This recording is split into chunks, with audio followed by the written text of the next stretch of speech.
esta es la segunda parte, ya habrán visto la primera parte, los términos generales de los mecanismos de resistencia. Eso lo que viene ahora son la segunda parte. Esta tabla me imagino que la habrán visto, son los diferentes tipos de, o la forma de clasificar métodos de resistencia. Que existen dos clasificaciones, la de Ambler y la de Bush. Y por ejemplo, esta está clasificada en diversos grupos. Según una norma son clasificadas en Ambler y según la otra son llamadas directamente BLE, beta-lactamasa, etc.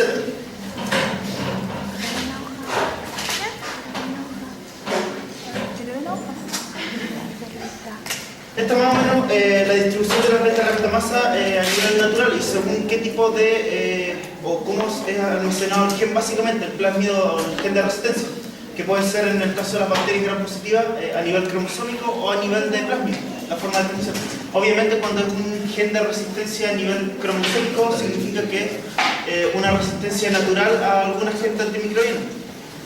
Por lo tanto ya está incluido de manera natural para que todos los descendientes tengan la misma resistencia a ese antibiótico. En cambio la resistencia por plásmidos puede ser adquirida de otras bacterias, de la misma especie o incluso de otras especies avistas, que pueden transmitir ciertos genes.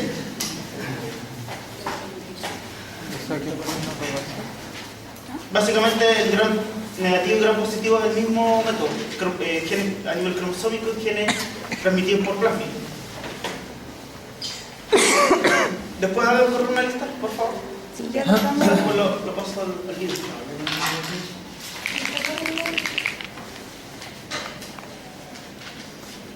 Aquí, por ejemplo, está la clasificación, el tipo de beta-lactamasa más común y algunos ejemplos de genes asociados a cada uno de esas beta-lactamasas. Si recuerdan, beta-lactamasa es la enzima que se encarga de destruir algún beta-lactámico, en particular antibiótico del grupo de los beta-lactómicos. Entonces el grupo es bastante amplio y bastante variado. Las más comunes, por ejemplo, son los BLE y los AMC. Lo que más comúnmente uno se puede encontrar en cualquier agente, por ejemplo, un hospital o algo con ese nivel de complejidad. Ahora, los BLE son los que presentan la mayor cantidad de genes asociados. Hay diversos tipos de BLE con múltiples genes para atacar a diferentes tipos de antibióticos. Generalmente cefalosporina o en general cualquier miembro del grupo de los beta-lactámicos. Dentro de las bacterias que más comúnmente poseen algunos de estos mecanismos de resistencia están las enterobacterias o los gram negativos, en general son los que mejor producen este tipo de enzimas. BNF, por ejemplo, Pseudomonas, Cinetobacter y las enterobacterias en general.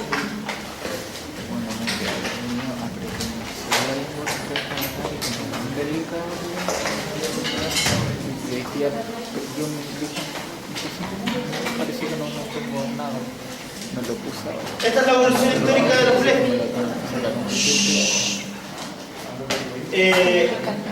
Como saben, la penicilina más o menos se descubrió a finales entre el 30 y el 40 aproximadamente. Pero al mismo tiempo que aparecieron este nuevo grupo de medicamentos, también a los pocos años se vio que empezó a haber resistencia contra los beta-lactámicos. Si recuerdan, el primer beta-lactámico fue la penicilina G, la penicilina natural. Y obviamente dentro de los primeros agentes que generaron resistencia fue el Staphylococcus aureus contra la penicilina. Ahora, los BLE aproximadamente aparecen dentro de la década del 50 aproximadamente.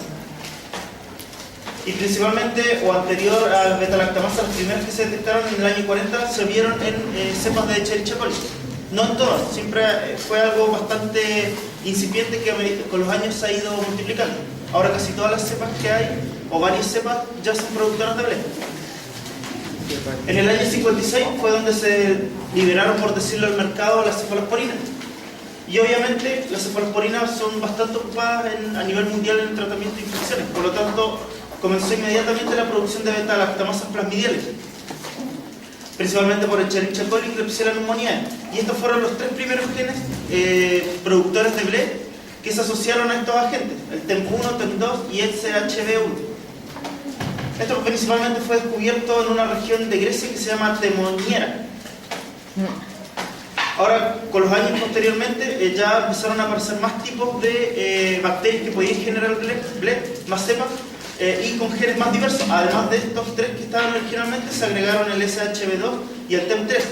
Y de ahí en adelante tenemos aproximadamente 130 variedades de este gen, del TME, y 50 del SHB. Entonces, se fijan, es bastante diverso los genes que existen contra estas beta-lactamasas, o contra estos beta-lactámicos. Y lo más nuevo, descubierto hace poco, en el 2000 aproximadamente, tenemos los veles plasmidiales y Klebsiella pneumoniae, donde hay más de 50 tipos contra las ceftriaxonas.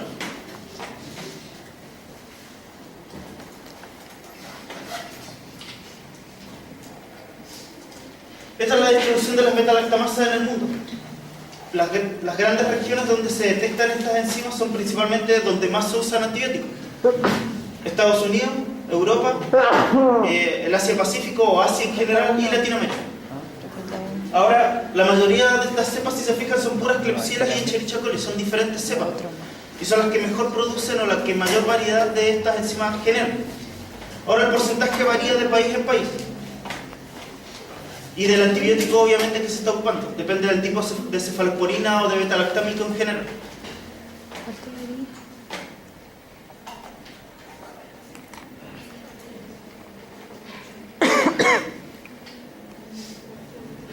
Esta es la distribución de las carbapenemasas en el mundo, que dentro de la resistencia es como lo último más importante que se ha generado. Obviamente los carbapenémicos son unos antibióticos bastante potentes y son costos bastante caros. Y obviamente se tiene bastante cuidado con el uso de este tipo de antibióticos, porque como es lo último que va quedando para algunos agentes, es importante evitar que las bacterias, o en general la mayoría de las cepas, produzcan resistencia. Obviamente el porcentaje todavía está un poco bajo, pero en algunos países ya se ve un poco más elevado. Por ejemplo, Cinetobacter resistente a imipenem es de un 3 a un 7% aumentado en el último tiempo en Estados Unidos. En Latinoamérica en general, por ejemplo, Cinetobacter resistente a imipenem es aproximadamente un 11%, se ha elevado a un 25%. Entonces, obviamente la tendencia es que la resistencia de igual forma se genera. En Chile el año pasado apareció una sola cepa resistente a carbapenémico. No sé específicamente si era imipenem, mero o artapenem. Pero es el único caso, por lo menos, que se ha visto de la primera cepa que ha llegado. Así que obviamente se regeneran o se reformulan los protocolos para identificarla en el laboratorio. Que eso les van a hablar más adelante sobre cómo se tiene que identificar. A mí me dio una duda. Cuando mostró el cuadro de la clase ABC, ejemplo, Sí. estaba la CLE, ¿Sí? y estaba la C, después decía inhibida por el ácido flavonónico. Hay unos positivos, unos sí y unos negativos. ¿Cómo es? Es que acuérdense que los ¿Que son PLE... inhibidos por el ácido o que...? Claro, que el ácido, en realidad no tienen una inhibición por el ácido clavulánico. No sé. Acuérdense que cuando se agregan combinaciones, el ácido clavulámico, o en general el grupo de los inhibidores de las beta-lactamasas, lo que hacen es inhibir las beta-lactamasas para que el antibiótico, por decirlo, el que va a ejercer la acción finalmente, pueda ejercer su acción en la bacteria. Por lo tanto, algunos, claro, en este caso, estos pueden ser todavía inhibidos por el ácido clavulánico, excepto de las beta-lactamasas, que no pueden ser inhibidas. Por ejemplo, este grupo de BLE tiene muy baja inhibición por el ácido clavulánico, por eso está informado como incluso unos tienen una mejor reacción al antibiótico y otros tienen una pobre o todavía considerable reacción. Y otros que directamente, que son las pocas, no tienen inhibición. Por ejemplo, las AMC se caracterizan por eso. Son resistentes a todas las penicilinas, cefalosporinas y además a los inhibidores de beta-lactamasa. Entonces, en ese caso hay que ocupar otro tipo de antibióticos como las cefalosporinas de cuarta, las cefamicinas, por ejemplo, que los AMC todavía son sensibles a eso. Entonces, claro, aquí depende si actúan o son susceptibles al ácido clavulánico o no. Las cefamicinas no son cefalosporinas, que son cefamicinas. Esta es la distribución de las beta-lactamasas, que todavía, junto con las carbapenemasas, van como en aumento, pero todavía no tienen una incidencia bastante grande, por decir una forma, a excepción de algunos lugares como por ejemplo Brasil o Japón o China. Generalmente zonas donde se entregan más o se aportan más estos antibióticos a los pacientes.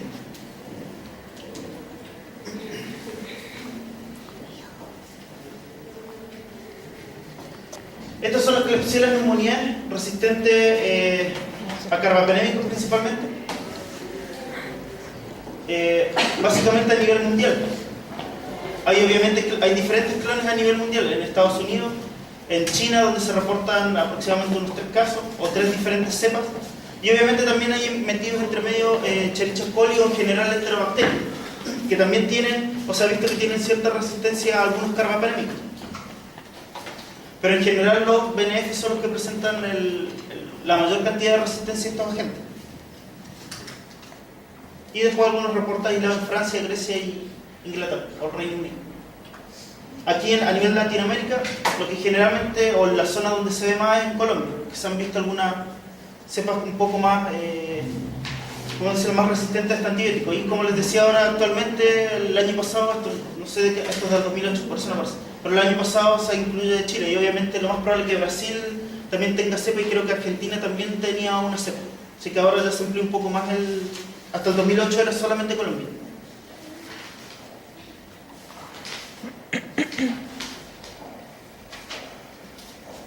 Ahora, esto es la situación más o menos en el mundo, una tabla o nota de resumen. Las características generales de las bacterias multiresistentes generalmente son los BNF, los más resistentes. Ejemplo, la Pseudomonas aeruginosa y la Cinetobacter, bastante asociados a infecciones intrahospitalarias. Y obviamente son los que más expuestos están a diversos tipos de antibióticos en ese mismo ambiente. Por lo tanto, son los más propensos a generar resistencia. Después tenemos las enterobacterias como la coli o la Klebsiella pneumoniae, los enterococos resistentes a vancomicina, que también son un agente importante de infección intrahospitalaria, y el Staphylococcus aureus meticilino resistente. Son como los principales grupos de agentes multiresistentes que podemos encontrarnos en una población. Ahora, la resistencia, como ven ahí, beta-lactámico, fluoroquinolonas, aminoglicosidos, el enterococo resistente a vancomicina, a todo, hasta la vancomicina, que es como lo último que va quedando. Hay un protocolo especial de tratamiento para estas personas que tienen esta cepa. Ahora, las drogas consideradas para el tratamiento de estos agentes, porque obviamente si no funcionan estos agentes hay que tener un protocolo secundario, por decirlo de una forma, para poder tratarlos, si no obviamente la infección avanza. Generalmente el colistin es lo que más se utiliza. La tigecyclina, que es un tipo nuevo de antibiótico, también se ha incorporado bastante. En el caso de los enterococos resistentes a vancomicina, linezolid, generalmente es el que más se utiliza para el tratamiento. Esto es como razón. La camamicina. La camamicina es una aminoglicosida. Y básicamente para demostrar que las bacterias tienen 3 diferentes formas de inhibirlo. Y son por alteraciones a nivel molecular del antibiótico. Pueden ser por procesos de acetilación, de fosforilación o de adenilación. Entonces, básicamente es para demostrar que, dependiendo del grupo de antibióticos, las bacterias tienen una o varias formas diferentes para inhibir a dicho antibiótico. Estas tablas son como de resumen de los mecanismos de inhibición que tienen las bacterias contra los antibióticos. Por ejemplo, las beta-lactamasas, los antibióticos principales que se ven afectados son las penicilinas y las cefalosporinas. ¿Y qué bacterias las producen? Los gram positivos y los gram negativos. Este mecanismo, que es enzimático por acetiltransferasa, lo que afecta es al clorofenicol, que también puede ser producido por gram positivos y gram negativos. Acetilación, adenilación, fosforilación, como lo vimos anteriormente, un ejemplo de la camamicina, afecta principalmente a los aminoglicosidos y es algo bastante común en los estafilococos y los estreptococos.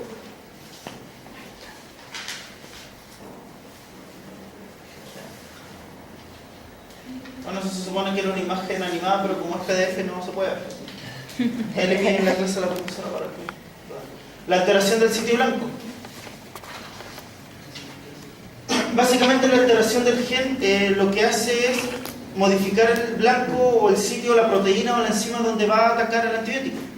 Es algo bastante común en los estreptococos pneumoniae resistentes a penicilina. Lo que se altera es el sitio o la proteína donde ataca la penicilina. Ahora, hay adquisición de genes que codifican sustitutos de los blancos. Por ejemplo, las alteraciones de los PBP. Tenemos la PBP2A, que en Staphylococcus aureus meticilino resistente se presenta.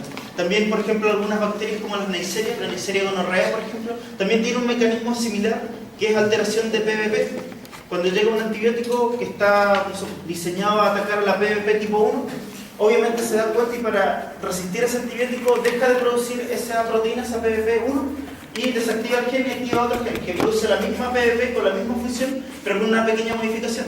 Entonces cuando llega el antibiótico a unirse a esa PBP2, por decirlo de una forma, simplemente no es exactamente igual, y por lo tanto el antibiótico no se puede unir y no puede ejercer acción. Eso es un típico ejemplo de alteración del sitio blanco. No es que el antibiótico se inhiba por encima o se destruya a nivel periplásmico o interior, sino que en este caso simplemente se mantiene igual, pero no se puede unir a su sitio de acción.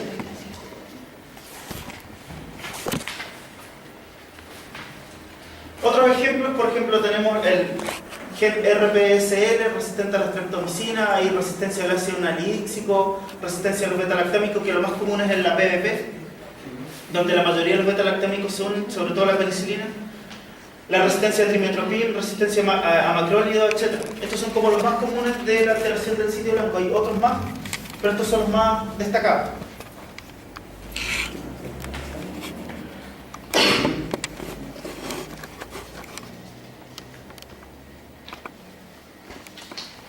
Aquí, por ejemplo, tenemos el típico caso de la ciprofloxacina o el ciprofloxacin. Obviamente, en este caso, el ciprofloxacino lo que ataca es la enzima girasa, que se encarga de la duplicación del ADN, principalmente la replicación.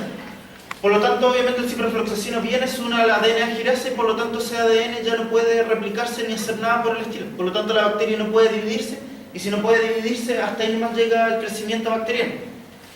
Ahora, esto, por ejemplo, esta enzima es producida por la girasa A y la girasa B, pero las bacterias tienen genes alternativos que producen la misma enzima, que ejerce la misma acción, pero que tiene una pequeña modificación. Esa es la llamada girasa prima y girasa A prima y girasa B prima. Y obviamente, si se fijan, bueno, aquí está demostrado esquemáticamente, pero básicamente esa pequeña alteración es suficiente para que el ciprofloxacino, cuando venga y se una a su sitio de acción, simplemente ya no lo reconozca o vea que no es el mismo, por lo tanto ya no puede unirse y ejercer la acción. Y la bacteria sigue produciendo su enzima y teniendo el mismo metabolismo que tenía anteriormente. Obviamente la alteración del sitio blanco no es solamente a proteínas estructurales, sino también a diversos tipos de enzimas, que hay varios antibióticos que atacan contra ellos.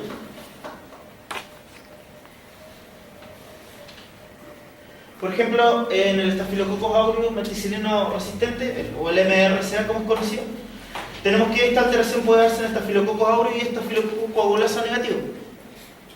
El mecanismo es la modificación de las PBP, por ejemplo, que es lo más común en este tipo de agentes. Los genes que se han involucrado es el MECA, o también como este nombre se le conoce, que es de tipo cromosómico. Por lo tanto, todos los descendientes de las bacterias de esta cepa van a tener siempre este gen de resistencia. La susceptibilidad, o básicamente lo que permite en cuanto a antibióticos, es la resistencia a penicilina y cefalosporina, que de manera natural tiene resistencia a todo este tipo de agentes. El MRSA nosocomial es resistente a clindamicina y quinolonas, por lo tanto también este grupo de agentes que pueden ser como alternativas también se ven inhibidos por esta alteración.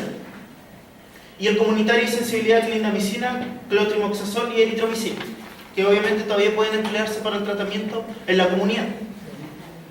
El problema son los agentes de infecciones intrahospitalarias en pacientes que están internados, que llevan mucho tiempo en unidades críticas, por ejemplo, en los casos de las personas que tienen infecciones nosocomiales.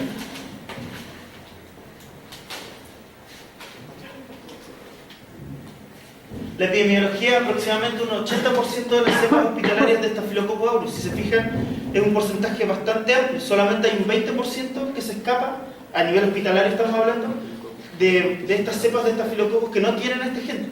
Prácticamente de 10, 8 tienen el gen. Por lo tanto, es bastante amplio y bastante común encontrarlo en centros hospitalarios. Obviamente esto varía, depende del hospital, puede ser un poco menos en algunos o incluso un poco mayor en otros. En promedio es más o menos esto. Son 0,7 de 100 egresos hospitalarios. Eso más que nada en cuanto a incidencia. Un 80% de las cepas corresponden al clon chileno, 10% brasileño y 10 indeterminados. Obviamente, dependiendo de dónde se originó esa alteración genética, en el gen de resistencia básicamente se clasifican en clones, que pueden estar dados por países o por zonas. Aquí básicamente tenemos una mezcla de principalmente un clon originado acá, otro extraído de Brasil por alguna persona que a lo mejor haya tenido una infección y que lo transmitió al resto de la población acá, y otro indeterminado, que no se sabe de dónde viene. El control y la prevención. El control de la transmisión principalmente es las precauciones estándar y el aislamiento del contacto. Obviamente cuando se detecta un paciente que tiene alguna bacteria multiresistente a cualquier antibiótico en general, no solamente el MRSA, lo primero que se hace es intentar aislarlo del resto de los pacientes para evitar que se contamine el área donde se encuentran pacientes que a lo mejor todavía no tienen ninguna cepa multiresistente o que ni siquiera tienen infección. Por lo tanto, en ese caso es importante evitar que este clon o esta cepa se propague a nivel hospitalario. Obviamente eso lleva todo el cuidado que generalmente se toma en cuenta, el lavado de manos del personal médico, el tratamiento adecuado de todo el material, la ropa de cama, los utensilios de este paciente, todo tiene que controlarse, las visitas, etc. Y el rol o el control de los antibióticos es discutible, ahí básicamente va a depender de cada comité de infecciones intrahospitalarias de cada hospital. Si se inhiben algunos antibióticos para evitar la resistencia o si se sigue administrando al paciente. Ahí obviamente depende del criterio de cada grupo médico.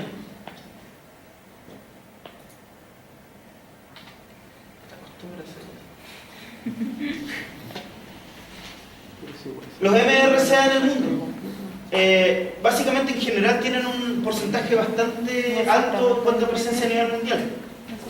Obviamente el país donde más uno lo puede detectar es en Estados Unidos, porque es el país donde generalmente la población es mucho más grande y obviamente administran muchos antibióticos. Por lo tanto fue donde idealmente o inicialmente, se detectaron este tipo de cepas. Por lo tanto obviamente ellos tienen un mayor porcentaje. Después les sigue Asia, Latinoamérica y Europa.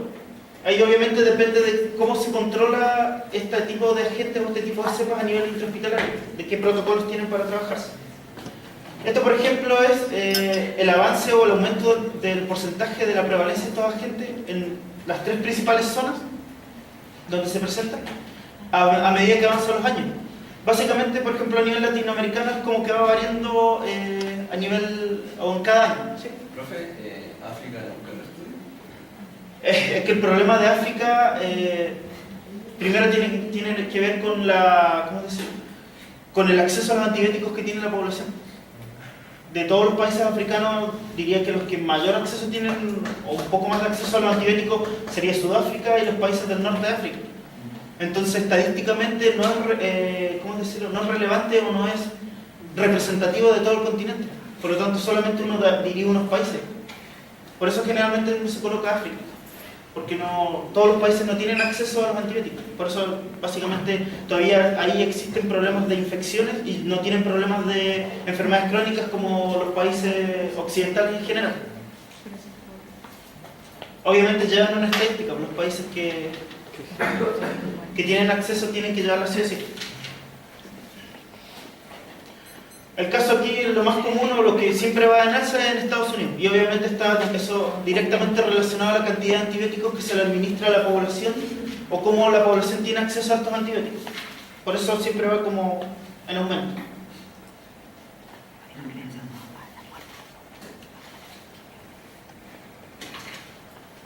La alteración del sitio blanco, esto es básicamente lo mismo.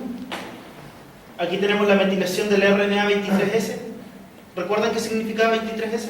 ¿O la S en un ribosoma? ¿Ya? ¿Pero qué es en el ribosoma? ¿O queda conocido? No, pero en general, biología celular.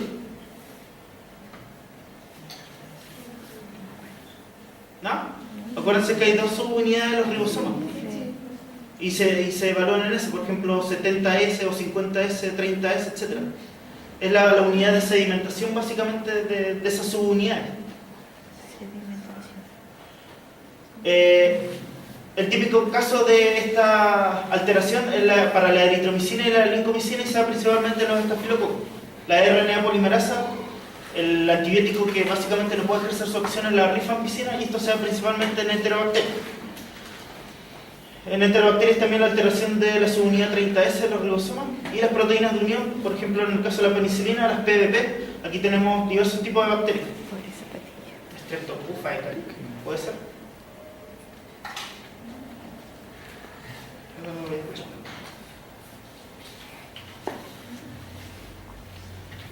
Aquí en los sistemas de transportes, que también pueden alterarse para evitar que los antibióticos ejerzan su acción. La captación de AAM, básicamente lo que inhibe es la tetraciclina, las enterobacterias.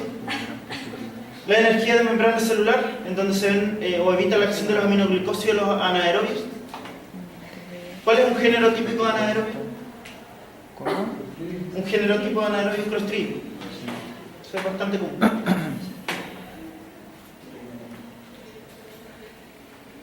Aquí, por ejemplo, lo que se ve alterado es el sitio blanco.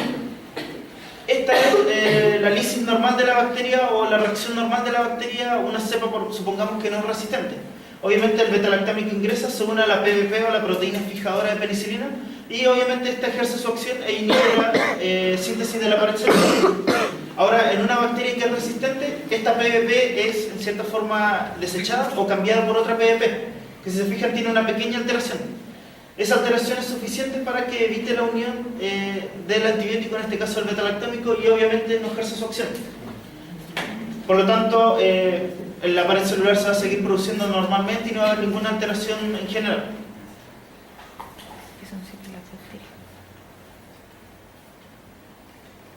Esto también es un ejemplo. La impermeabilidad bacteriana, que es otra forma de resistencia. Básicamente la impermeabilidad bacteriana trata de que el antibiótico no puede ingresar al interior de la célula. Obviamente que la bacteria sea totalmente impermeable a un antibiótico o a diversos tipos de antibióticos. La primera forma en que una bacteria produce esta impermeabilidad es haciendo mutaciones a nivel de la esporina, que es por donde principalmente ingresan los antibióticos hacia el espacio periplásmico, los gram negativos, o al interior de la célula a nivel citoplasmático. Por ejemplo, en una gram negativa sensible, tenemos que esta atraviesa la membrana externa, ingresa al espacio periplásmico y en este caso se une directamente a las PBP. En una bacteria que es resistente por este mecanismo de resistencia, la bacteria lo que hace es una alteración a nivel de estas proteínas o de estos canales transportadores, en este caso las porinas. Por lo tanto, el antibiótico simplemente no puede ingresar porque los antibióticos en general están diseñados para entrar por un determinado tipo de porina. Como saben, hay diferentes tipos de porina. Por lo tanto, obviamente, si se altera esa, simplemente no puede ingresar y no puede entrar por las otras. Por lo tanto, ese es un tipo de resistencia. Generalmente las que presentan esta resistencia son los gram negativos, porque está bastante asociado a la membrana externa. Si ustedes revisan o se acuerdan un poco de la estructura de los gram positivos, no tienen porinas básicamente en su estructura. Simplemente es la membrana de peptidoglicano, que es bastante gruesa, y el antibiótico atraviesa y llega directamente al citoplasma. En cambio aquí, en los gram negativos, el antibiótico tiene que atravesar esta primera barrera y después ingresar al espacio periplásmico. Por lo tanto, por eso es un mecanismo bastante común en este tipo de agentes, de bacterias. Aquí es más o menos lo mismo. Tenemos que el antibiótico ingresa normalmente por las porinas y llega, dependiendo de su sitio de acción, sea a nivel de la inhibición de la pared celular o alguna reacción enzimática clave, etc., produce esa acción. Ahora, lo que se hace básicamente es una modificación estructural que impide el paso del antibiótico. Obviamente eso puede generar que el canal sea un poco más angosto de lo normal o que tenga una alteración a nivel interno de alguna subunidad, etc. Y eso es suficiente para evitar que el antibiótico ingrese al interior de la célula y ejerza su acción. Estas son básicamente porinas mutantes o, así como lo vimos en el sitio blanco, son modificaciones de la misma porina que tiene la misma acción, pero que es estructuralmente un poco diferente. Y eso es suficiente para evitar que el antibiótico ingrese al interior.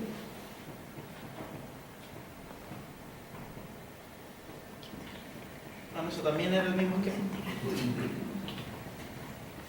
Las bombas de flujo, o de flujo, como se llaman igual, que también es otro método de resistencia.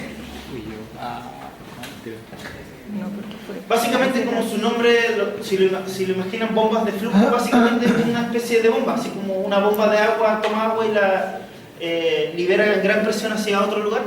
Esto es lo mismo. Generalmente los antibióticos que se ven afectados por este tipo de mecanismos de resistencia son las eritromicinas y las tetraciclinas.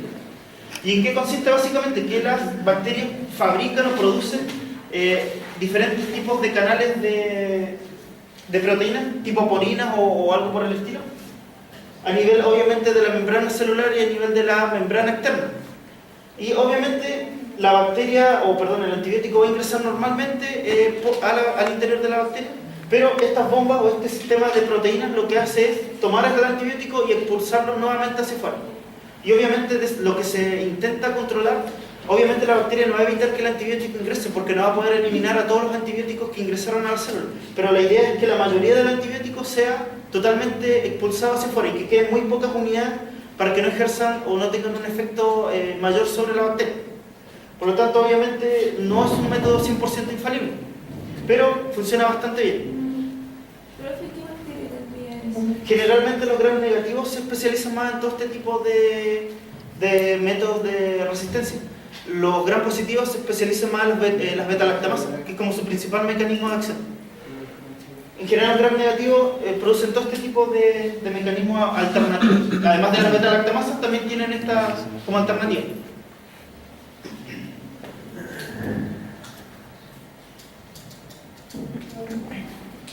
Aquí, por ejemplo, tenemos la porina, un tipo de porina, tenemos el antibiótico, e ingresa normalmente al interior de la célula, pero obviamente pueden generarse alteraciones a nivel genético para que estas porinas, no estamos hablando de la bomba, estamos hablando de la bomba.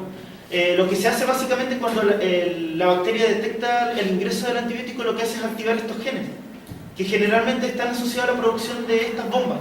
Por ejemplo, la MAB es como la típica bomba que se produce para expulsar antibióticos. Obviamente tiene que estar bastante cercano al sitio por donde ingresa el antibiótico. La idea es que apenas entra el antibiótico por la porina, inmediatamente salga expulsado por una de estas proteínas que está alrededor de la porina hacia afuera nuevamente. Obviamente, como les dije, sí o sí va a pasar uno que otro antibiótico al interior de la célula, pero mientras más cerca estén todas estas proteínas o estas bombas cerca de las porinas, de la zona de ingreso de los antibióticos, más rápido va a ser la expulsión.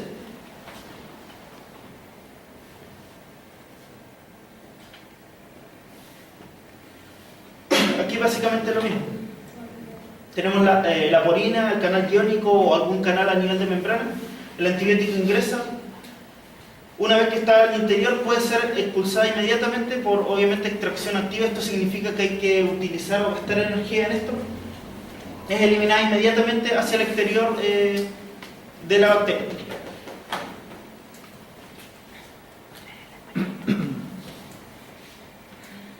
Parece que fuera una bacteria con núcleo, pero... Aquí básicamente es para resumir los diferentes o los principales métodos de resistencia de las bacterias. Las bombas de flujo, la alteración de las PDP, el cierre de las porinas y la producción de beta-lactamasas. Ahí obviamente depende de qué bacteria o qué grupo es, va a producir una en particular o varias.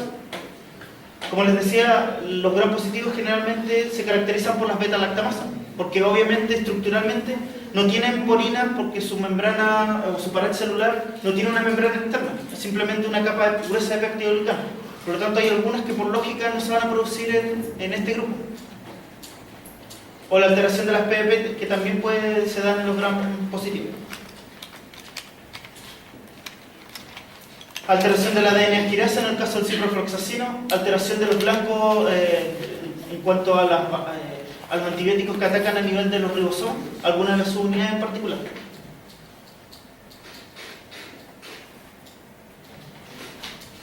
Esto es una tabla de resumen: inactivación del antibiótico, la destrucción de los beta-lactámicos, los aminoglicosidos. La modificación básicamente es incapaz de unirse al receptor. La alteración del receptor o del sitio blanco tenemos principalmente que afecta a los beta-lactámicos. La prevención del acceso de los antibióticos, el impedimento de la entrada. Generalmente los carbapenémicos son resistidos por este método, sobre todo por los BNF, también producen bastante o evitan el acceso de los carbapenémicos al interior del sitio blanco. El aumento del flujo de salida del antibiótico, estas son las bombas de flujo, que también los carbapenémicos se ven resistidos por ese mecanismo.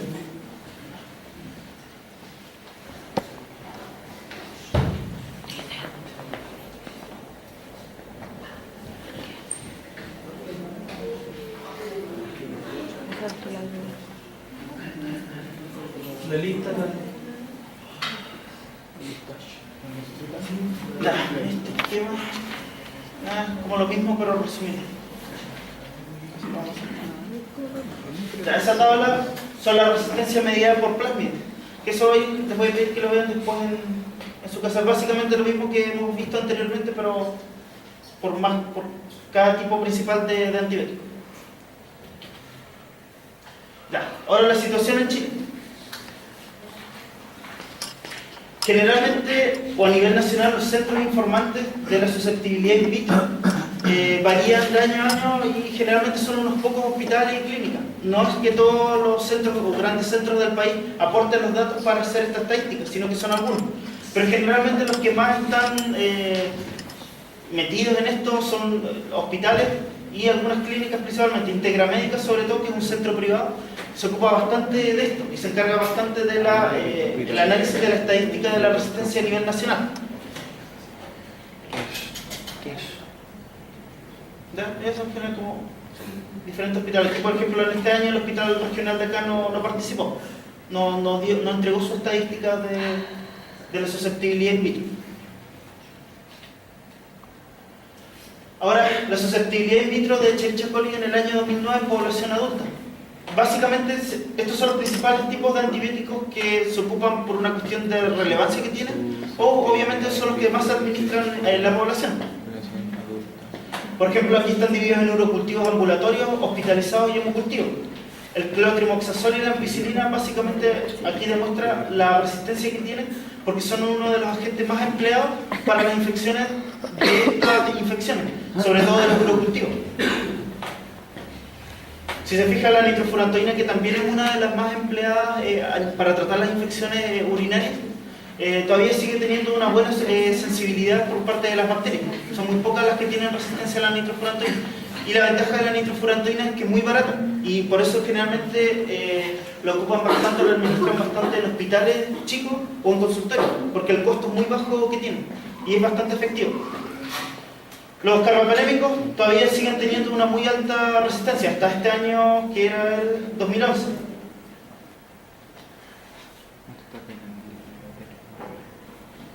Dentro de los carbapenémicos, sí, aquí hicieron la misma tabla, pero los dividieron por pacientes, en este caso en Enterobacter pylori, en pacientes hospitalizados, de unidades críticas y pacientes no críticos.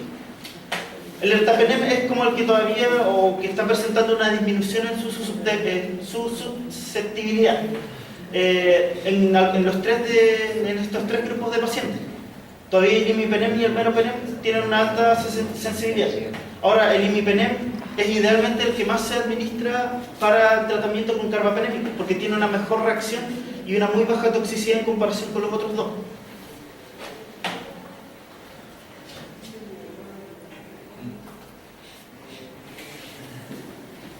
Aquí, por ejemplo, la susceptibilidad in vitro de Pseudomonas aeruginosa en población adulta. Básicamente, el que presenta una mejor susceptibilidad es colistin, que básicamente el hospitalizado, en pacientes críticos y en pacientes no críticos, es el que tiene mejor respuesta dependiendo obviamente de la infección o de la gente que esté infectando al paciente.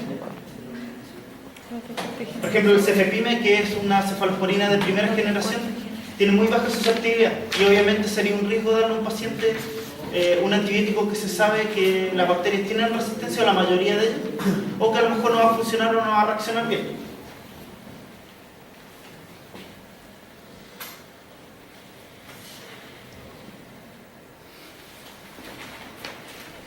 Acinetobacter baumannii. Los que presentan la mejor sensibilidad son el colistin nuevamente y la tigecyclina, que es un antibiótico nuevo de un grupo nuevo. Pero obviamente este no se emplea mucho, generalmente en pacientes hospitalizados. También no es muy masiva su uso. Por ejemplo, el ciprofloxacino no es muy, por decirlo, muy producente darle a un paciente ciprofloxacino porque se sabe que la mayoría de las cepas son bastante resistentes a este tipo de agentes. Por ejemplo, las penicilinas también, si se fija, la penicilina ni siquiera aparece aquí porque obviamente prácticamente todas las bacterias tienen resistencia contra ella, a excepción de algunas excepciones como los Streptococcus pyogenes o el Pneumoniae. Pero el resto básicamente tiene muy alta resistencia a ese tipo de agentes antimicrobianos. Esto es Staphylococcus aureus en población adulta. La cloxacilina. La cloxacilina nos sirve en laboratorio para extrapolar a la meticilina y de esa forma saber si el estafilococo aureus es meticilina resistente o no. Por eso generalmente se cambia por cloxacilina. Por eso es relevante mostrarlo acá. En paciente crítico, obviamente tiene una susceptibilidad bastante baja. En no crítico, aproximadamente el 50% y en hospitalizado igual. Obviamente, el paciente crítico es lo más riesgoso en este caso, porque obviamente como es un paciente inmunodeprimido, les cuesta más reaccionar ante una infección. Por lo tanto, en este caso es relevante saber si es una MRCA o no.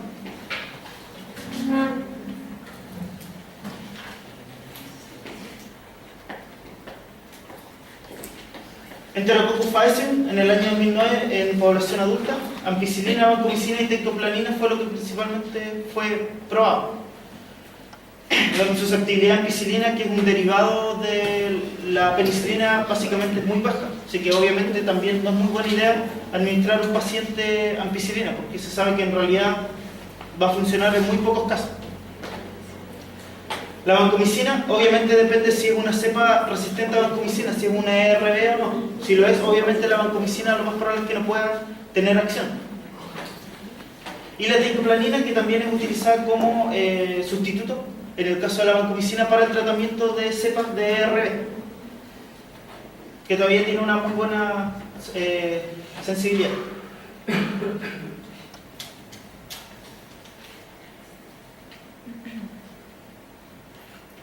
Los mecanismos de resistencia a los beta-lactámicos, básicamente cambios en la permeabilidad, disminución de la expresión de las purinas principalmente. La modificación del sitio blanco, en este caso las PDP, y la hidrólisis enzimática dada principalmente por las beta-lactamasas.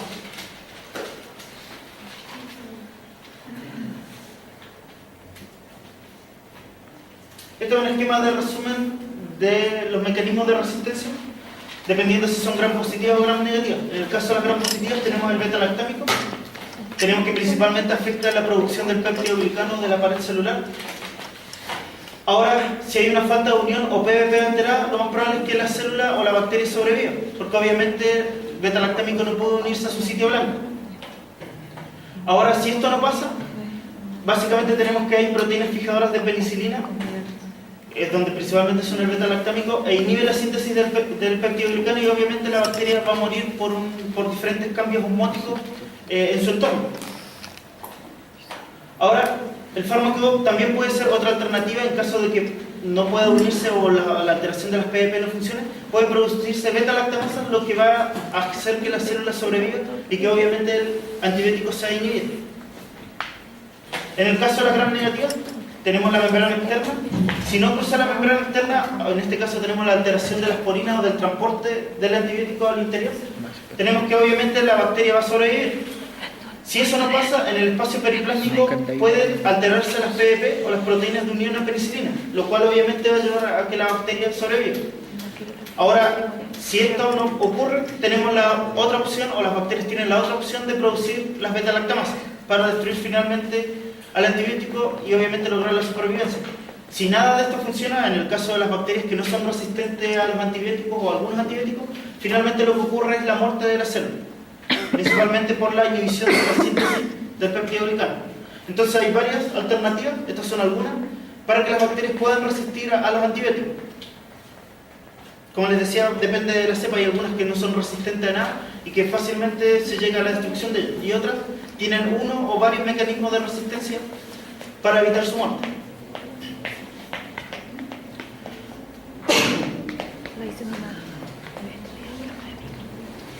¿Ya? ¿Alguna duda? No. La resistencia de los glicopéptidos. En este caso, la más relevante es la resistencia a la vancomicina. Es un mecanismo inducible, por lo tanto no todas las bacterias lo poseen y fácilmente pueden adquirirlo de otras bacterias para resistir a este antibiótico. Existen 5 fenotipos de resistencia, denominados por los genes VAN-A hasta el E. Entonces, dependiendo de qué gen esté expresando esa cepa, va a tener una resistencia diferente. Las más comunes que se ven son el VAN-A, el VAN-B y el VAN-C. La VAN-A es de alto nivel de resistencia a la vancomicina y a la teicoplanin. De todas las cepas resistentes a vancomicina, las que presentan la VAN-A son las más peligrosas, porque obviamente tienen es un alto nivel de resistencia. Las VAM-B son sensibles a la teicoplanina y es variable a la vancomicina, que significa que la teicoplanina sirve todavía como tratamiento porque se sabe que son totalmente sensibles a ella, pero la vancomicina está en duda dársela a un paciente o no, porque puede funcionar en algunos casos y en otros no. En el caso del VANSE es una resistencia a vancomicina de bajo nivel. Obviamente algunos clínicos no se arriesgan y no le van a dar vancomicina a un paciente. ¿Para qué? Para generar resistencia en la bacteria. A lo mejor el paciente puede salvarse, pero ¿qué pasa si esa bacteria genera resistencia después y es transmitida a otro paciente y después la vancomicina no sirve? Entonces generalmente se emplean mecanismos o antibióticos alternativos como la teicoplanina, por ejemplo. Por eso el VANA es el más peligroso, porque ni la vancomicina ni la teicoplanina sirven.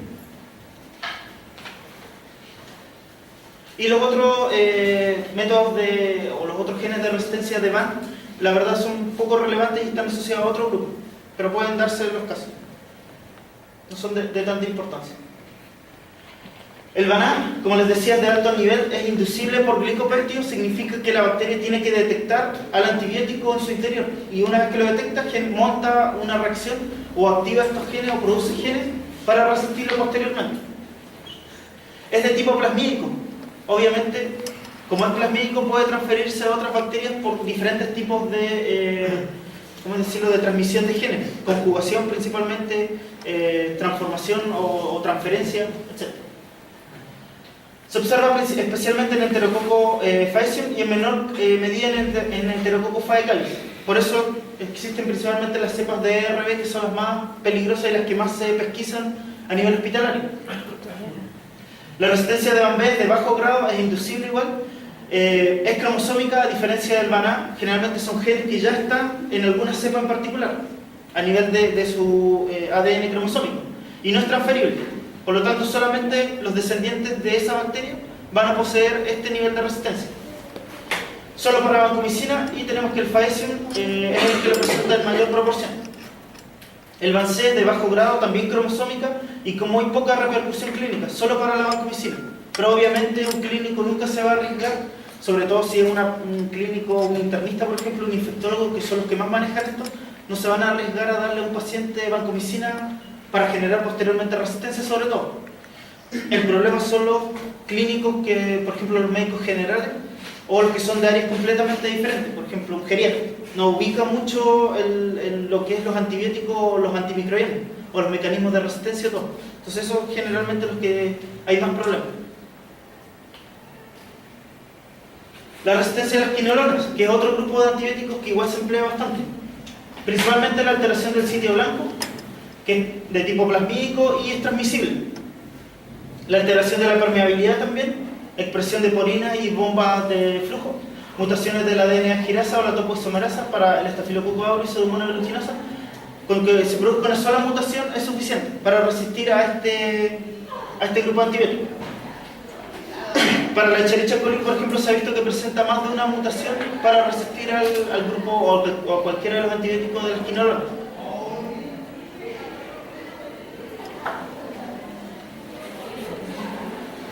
La resistencia a los aminoglicosidos, la inactivación enzimática, con cualquiera de los tres métodos que vimos anteriormente, no permite la unión al ribosoma básicamente, y obviamente si el ribosoma no es inactivado sigue produciendo proteínas normalmente.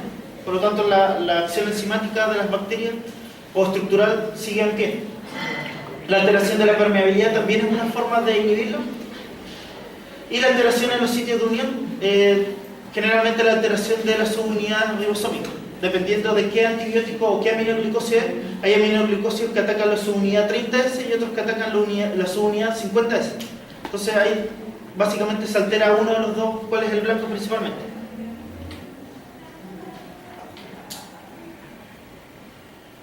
Aquí, por ejemplo, es la inactivación, esto es los aminoglicosios. Sí, los aminoglicosios. Hay dos formas en que básicamente se pueden resistir principalmente. Ingresan al interior de la célula, pero se altera el ribosoma o la subunidad del ribosoma donde atacan. Esa es una opción. O la otra opción es que ingresan, obviamente por la membrana interna, en este caso un gram negativo, pero se producen enzimas especiales, que son las estereasas. Lo que hacen principalmente es destruir a este antibiótico inhibiéndolo enzimáticamente. Es un tipo de beta-lactamasa, básicamente, pero obviamente esto no es un beta-lactámico, es otro tipo completamente diferente. Pero su acción es más o menos parecida. Inhibir al antibiótico antes de que ejerza su acción. Esa es otra opción también para evitar la acción del antibiótico.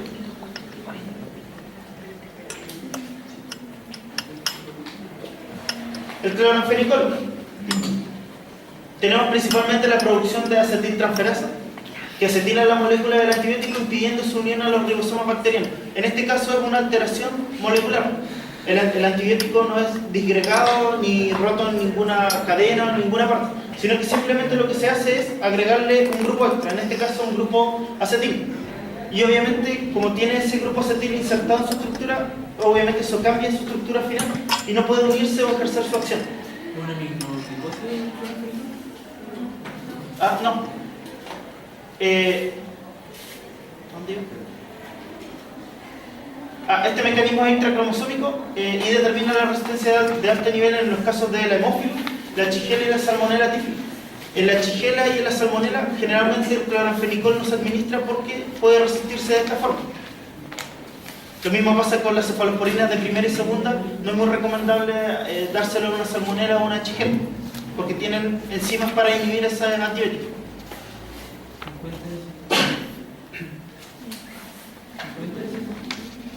La modificación del sitio blanco en este caso es a nivel de la subunidad 50S.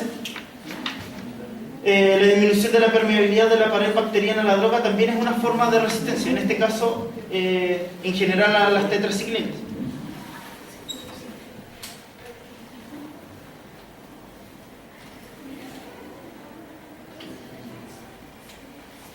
La resistencia de los macrólidos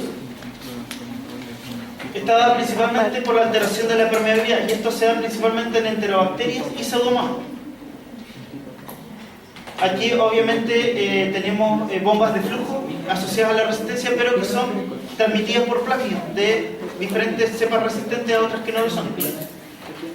Alteración de la afinidad del receptor, en este caso la subunidad del ribosoma. Inactivación de la enzima también mediante enzimas bacterianas.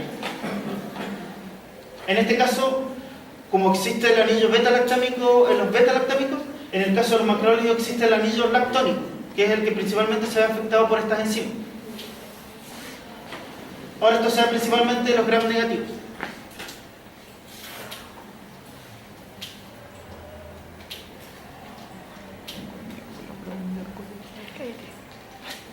En la tetraciclina tenemos que el mecanismo principal de resistencia es la disminución del ingreso de la droga a la célula. Obviamente aquí se ve alterado el transporte al interior. En general es plasmídico e inducible, por lo menos en las cepas que se han visto. La resistencia de uno de los compuestos suele acompañarse de resistencia a todos de la familia. En este caso, si son resistentes a uno, básicamente van a ser resistentes a todos los miembros de ese mismo grupo de antibióticos. En este caso, los tetraciclinas.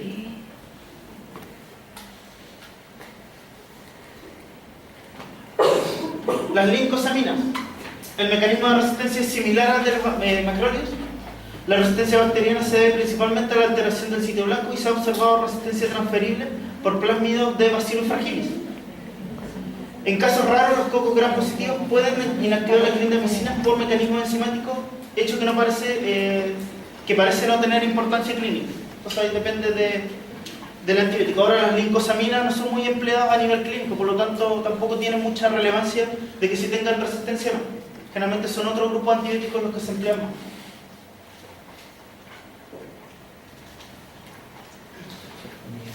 Las sulfamidas y el trimetoprimo. Puede ser a nivel cromosómico, como puede ser a nivel extracromosómico. A nivel cromosómico, mutaciones que producen cambios o alteraciones en las enzimas que resultan en una disminución de la afinidad por la sulfa, aumentando la producción de PAO, lo que neutraliza la competencia de la sulfa. Las sulfas generalmente afectan en reacciones enzimáticas claves, por lo tanto, si uno puede alterar alguna de las enzimas que participan en esa cadena enzimática, por decirlo de una forma, obviamente la sulfa no va a ejercer su acción. A nivel extracromosómico, la producción de una enzima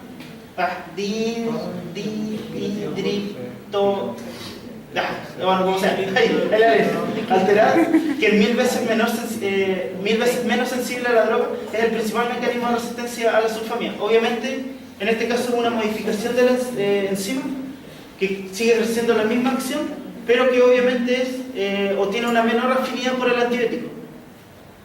Por lo tanto, también es una forma de resistencia.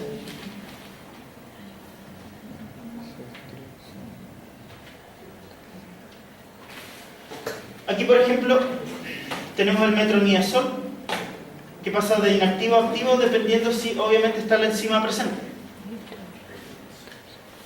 Esto en este caso son reacciones enzimáticas claves las que se ven alteradas.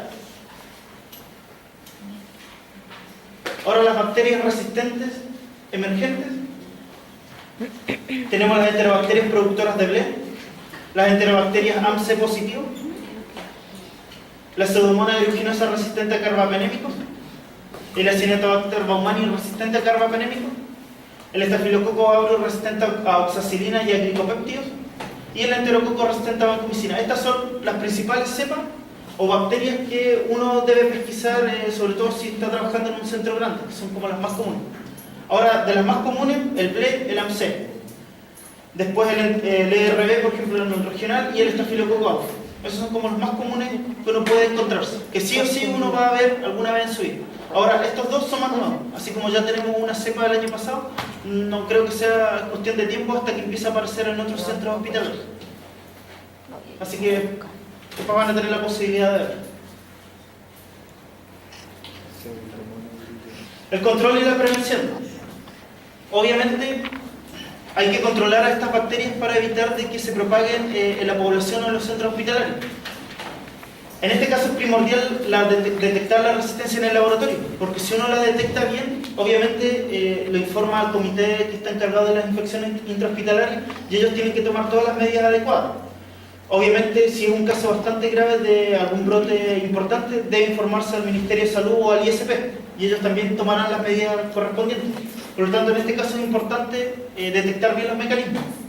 El uso racional de antibióticos. Aquí en este caso no nos corresponde a nosotros, pero sí a las personas que administran los antibióticos. Los médicos, no sé si las enfermeras administran antibióticos, ¿no? ¿Pueden recetar? ¿No? Bueno, los médicos son ellos, por ejemplo, depende de ellos qué antibiótico administran. Por eso es importante, o se ha visto que la mayor parte de la resistencia se ha dado porque las personas se automedicaban antiguamente con los antibióticos, porque era cosa que uno vaya a una farmacia, pida un antibiótico y se lo dan, sin receta médica como es ahora. Eso indujo también a la resistencia. Y obviamente los médicos que no tienen la expertise en el caso de los antimicrobianos, por ejemplo los generales o los que recién vienen saliendo de la Facultad de Medicina, por ejemplo, o los que son de unidades o especialidades completamente diferentes, que no manejan tampoco tanto estos mecanismos. Establecer los programas de vigilancia, bueno, esto se encarga el Ministerio de Salud y el ISP, por eso tenemos vigilancia de enterococo resistente a la vancomicina, del MRSA, etc. La rotación cíclica de antibióticos, esto se refiere a que cada cierto tiempo se vayan cambiando los protocolos de tratamiento. ¿Para qué? Para que las cepas no se vayan en cierta forma acostumbrando a esa cantidad de antibióticos en un buen tiempo. Por ejemplo, ocupar un mes, un protocolo, cambiar al siguiente mes a otro protocolo y ir alterando o modificando de esa forma, alternando. Ahora eso es un poco difícil, sobre todo en el sector público, porque eso significa tener más recursos para tener muchos antibióticos diferentes. El cumplimiento estricto de las medidas de prevención y de control de las infecciones intrahospitalarias. Aquí es donde ingresa el aislamiento o donde entra el aislamiento de los pacientes que sospechosamente pueden estar infectados con alguna de estas cepas. El lavado de manos, bueno, las personas que están más en contacto con los pacientes deben tener cuidado, las enfermeras, los técnicos, etc. El mantenimiento o el uso de materiales estériles, etc. Eso a grandes rasgos es lo que principalmente debe tenerse en cuenta. La educación continua, en general para todos los, ¿cómo decirlo? Para todo el personal médico o el equipo médico. En nuestro caso, aprender los diferentes mecanismos que estadísticamente son más relevantes o más prevalentes o los que están apareciendo, y para el resto, obviamente, saber más también sobre los mecanismos y qué antibióticos usar y en qué momento. El fortalecimiento de los laboratorios clínicos, obviamente no es lo mismo trabajar en un consultorio, porque obviamente no tenemos todos los recursos para identificar ni siquiera los mecanismos más comunes de resistencia. Simplemente en un consultorio, por ejemplo, se ve sensible, resistente y se informa. O básicamente, o intermedio. Con suerte en algunos llegan a eso. Por lo tanto, no es lo mismo hacer esto en un consultorio que en un hospital grande. Obviamente en un centro grande, sí o sí, tiene que tener todas las herramientas y los implementos para poder hacerlo. Y es cosa de uno exigir que se le den los materiales adecuados. La prevención de la diseminación, como les decía, aislar al paciente infectado, etc. El uso de barreras de contacto, bastante común en las personas de UCI o UTI. Una para no infectar al paciente y otra para que el paciente, si tiene esa cepa, no infecte a otro. O no transmita la bacteria a otros, por ejemplo, uso de guantes, pecheras, etc. No sé si han visto los pacientes o los familiares que entran a las unidades críticas tienen que ir completamente vestidos de esta forma, para evitar esto principalmente. El seguimiento y conocimiento de la flora bacteriana de cada institución. Obviamente, así como en cada uno de nosotros y en cada una de nuestras casas varía la microbiota que está presente, en los hospitales también varía de centro en centro. En algunos puede ser más común tener problemas con la Pseudomonas aeruginosa, en otros con el enterococo, etc. Obviamente eso es función del Comité de Infecciones Intrahospitalarias saber esa información.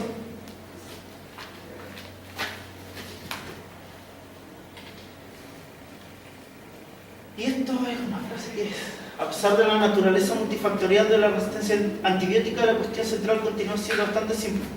Cuanto más se usa, más rápido se lo pierde. No se perdón.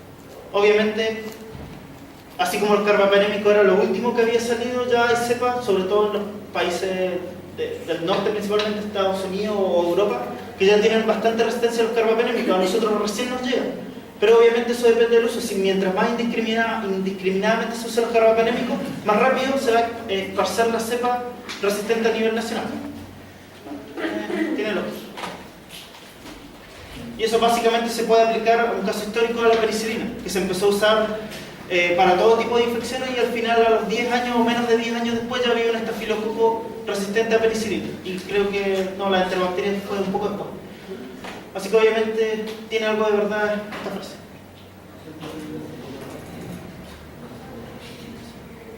Y esto es el mismo cuadro de resumen de todo lo que hemos visto, pero antibiótico, mecanismo de acción, blanco de acción, mecanismo de resistencia, resistencia de vía A y base genérica.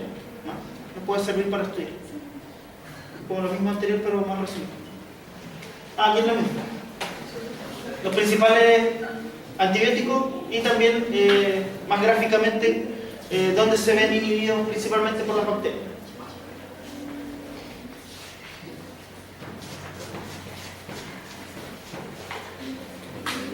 ¿Qué es esto? Asociación entre antibióticos. Tenemos una acción sinérgica, por ejemplo el caso de la penicilina más la gentamicina. Generalmente un beta-lactámico con una aminoglicosio es una combinación que bastante realizan los clínicos porque tiene muy buena potencia. Por eso es una acción sinérgica, se potencian el uno con el otro. Y obviamente si la bacteria es resistente al beta-lactámico, todavía queda el aminoglicosio para tratarlo. Una acción aditiva, el metronidazol con la gentamicina. Bueno, el metronidazol depende, generalmente está más asociado al parásito, si no me equivoco. La acción indiferente, la ceftriaxona con la vancomicina. En este caso, mezclarlo no es muy buena idea porque en realidad no va a haber un buen resultado con eso. Y la acción antagónica, nunca mezclar una ampicilina con el clorofenicol porque ni siquiera van a actuar los dos por separado, simplemente se van a bloquear uno con el otro. Así que es como agregar nada al paciente. Esto está más asociado a lo que es farmacología, pero igual parece importante nombrarlo. Lo mismo que igual hay antibióticos que no se pueden dar a ciertas mujeres, por ejemplo, que ocupan anticonceptivos, porque se sabe que es inhibido por el anticonceptivo y además inhibe el anticonceptivo. Entonces ahí no solamente es entre antibióticos, sino que esto también tienen que tenerlo en cuenta con otros medicamentos. No sé, pues con antidepresivos, etc. Hay varios antibióticos que reaccionan mal con diferentes tipos de medicamentos.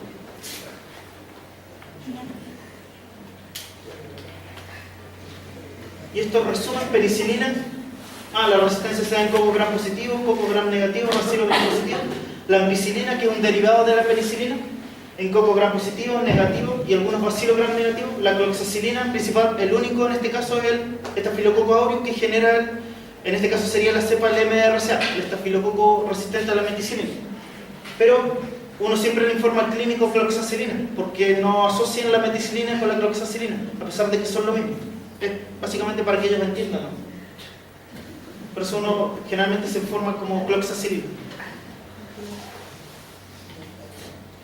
La cefalosporina se da en coco gram positivo y en bacilo gram negativo. ¿Sí? Pero la meticilina y la amoxicilina estaban en otro, la cloxacilina aparece en otra clasificación. Sí, a ver cómo lo explico. La meticilina se dejó de usar en tratamiento clínico. Pero ¿qué es lo que pasa? Se cambió por la cloxacilina para tratamiento clínico. Para nosotros en el laboratorio usamos meticilina.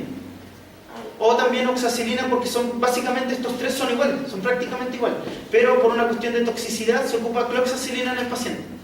Por eso como uno ocupa meticilina, que es un poco más barato para trabajar en el laboratorio, para evaluar ese mecanismo de resistencia, si uno va y le informa al médico meticilino sensible, no va a asociar meticilina, se va a preguntar y lo más probable es que le van a llamar preguntando qué es la meticilina o de qué grupo pertenece, a pesar de que son iguales.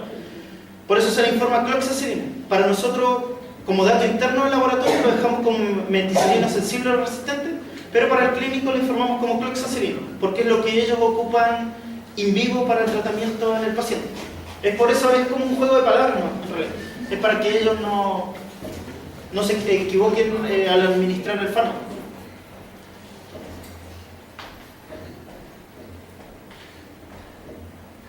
La cefalosporina, bueno, como les decía, gram positivo, gram negativo. Los macrólidos principalmente se dan en coco gram positivo.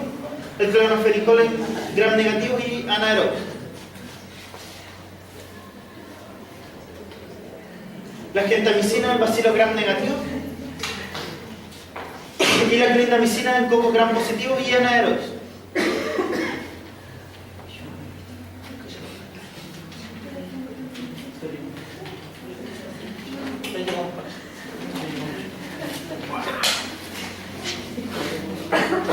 Ya, ¿alguna duda?